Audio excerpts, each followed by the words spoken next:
Hello, legends, and welcome to Blunt Force Healing Podcast, episode 303. So, this episode that I'm recording now was actually an unexpected recording because my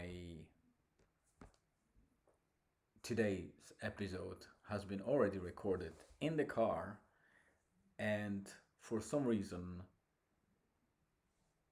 the the phone is syncing with the cloud and does not allow me to transfer the video from the phone to the laptop, nor from the phone to phone, or upload it directly until the iCloud sync up is finished, which is a bummer, as they say. So I'm quite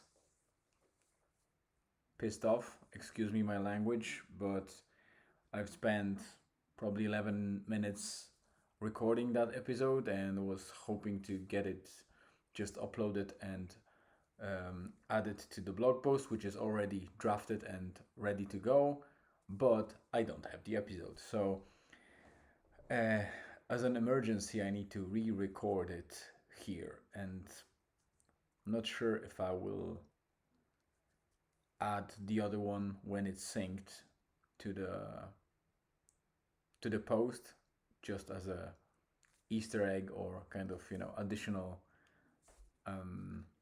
reference, or I just throw it away because it really annoyed me that I cannot do anything with that video at the moment. So that's about it for the explainer. Let us start. So it's 303 days of this project going, day by day, without any break. So every day the blog post is written and every day the podcast episode is recorded, both in audio and in video for the last, I would say, about 80 days. So the videos were not present at the beginning, it was only audio podcast, basically reading the blog post and the blog post itself. But today is 81st video update, but 4 first episodes were scattered and irregular, and they only started from 5th onward to be the regular episodes, so about 76 in a row. Podcast episodes are in video format. Today was stormy day, as I call them, but I can see that I'm building, or I already built, a significant resilience to those stormy days. So why I call them stormy days is when I go out, let's say on a drive to Dublin and back, be it for the office day or any other day. Today actually I took the day off work, and that wasn't office day, it was completely private matter. So I drove my wife to the appointment, and we used that time of the appointment to drive to the Dublin port and meet my brother, because he was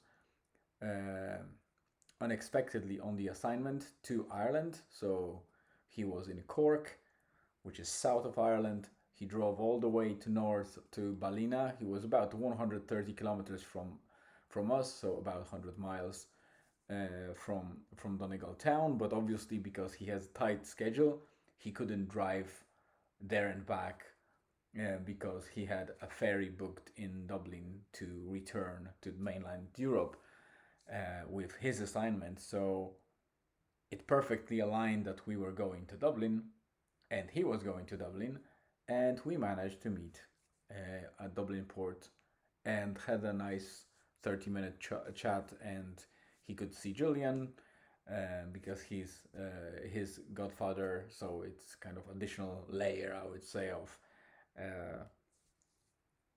bond. So he wanted to see Julian as well and to see me, and we could talk a little bit.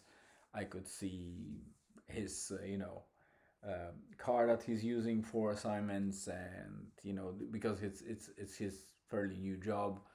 So it was a nice meetup, even though he was recently in Ireland with my mother about, I don't know, a month ago. So it wasn't that far, but still, it was a cool thing to meet him.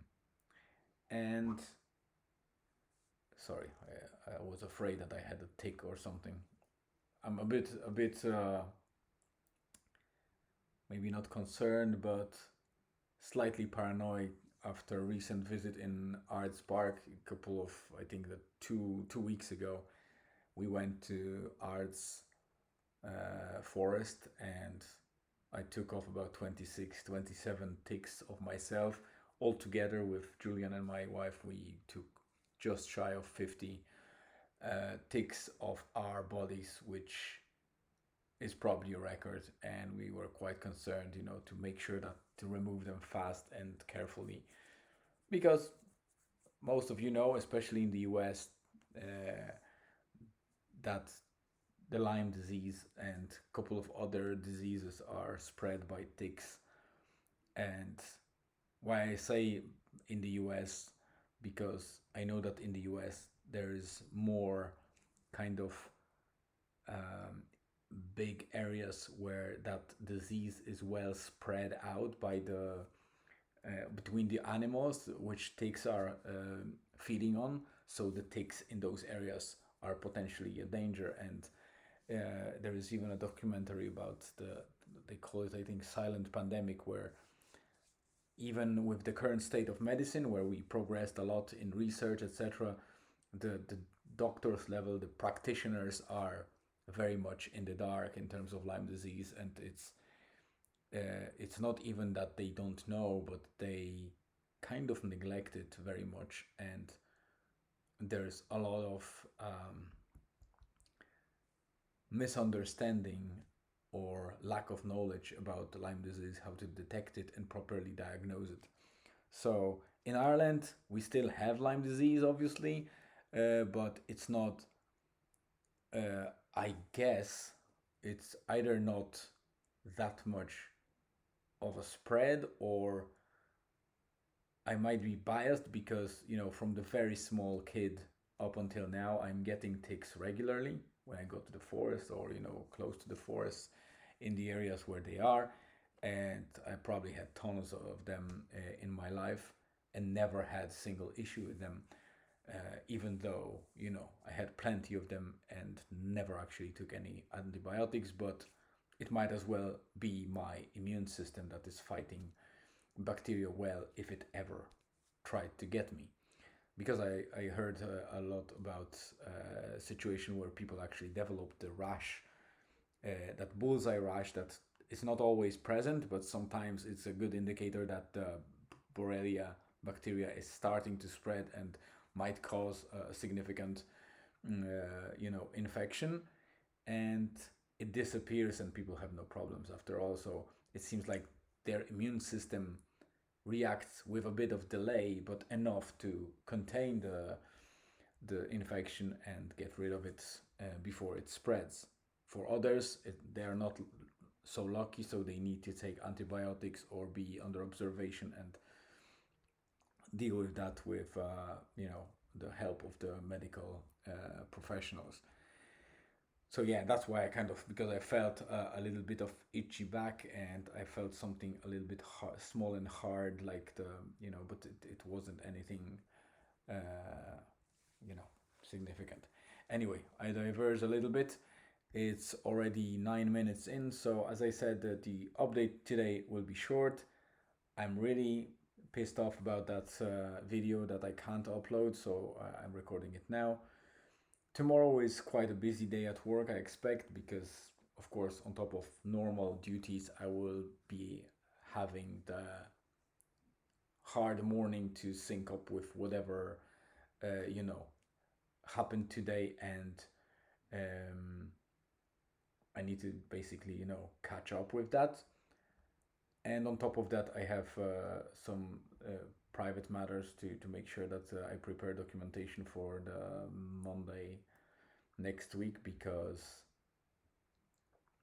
I need to go to Letterkenny and try to get approval in principle to lock the mortgage for the house if possible. The deposit is already paid, and we kind of secure the house to some extent, but until there's a contract signed, you can't say that you have a house, and we know that there is a risk that we won't get it. Not a big deal, but it would be nice if we can secure it and start working on it, because there's a bit of work to be done there. Despite this is a new house, it's not finished fully, so some elements need to be done. Outside of that, yeah, that meetup with my brother was great. We left Dublin to Blanchardstown, and then visited our old area where we moved from last year in Kilcock. Not much changed really, but obviously because it's the summertime, and the last time we saw that area was still early spring, so you can imagine the growth of the plants in Ireland. It's just booming in that time of late spring, early summer, and it's very green, very overgrown. So you can see the difference. It was quite weird to see our old home to be already kind of locked, and I think it's bought by somebody else. So good luck for those people. The area is very safe and nice. We can't say really anything bad about it, unless you consider bad being you know safe to the point of boring, and maybe it's too far from mountainous areas, or areas where you can really enjoy hiking or exploration.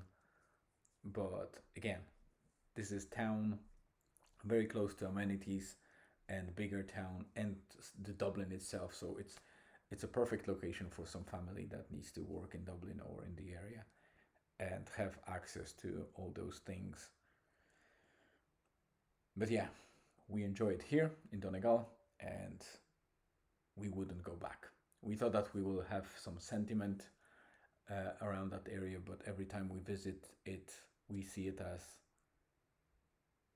or we feel it like, yeah, we left it behind us. And of course, it's an area that you will remember because you spent 10 years there. So, well, we spent the 10 years there, and all of Julian life was pretty much in Kilcock. So, until we moved here.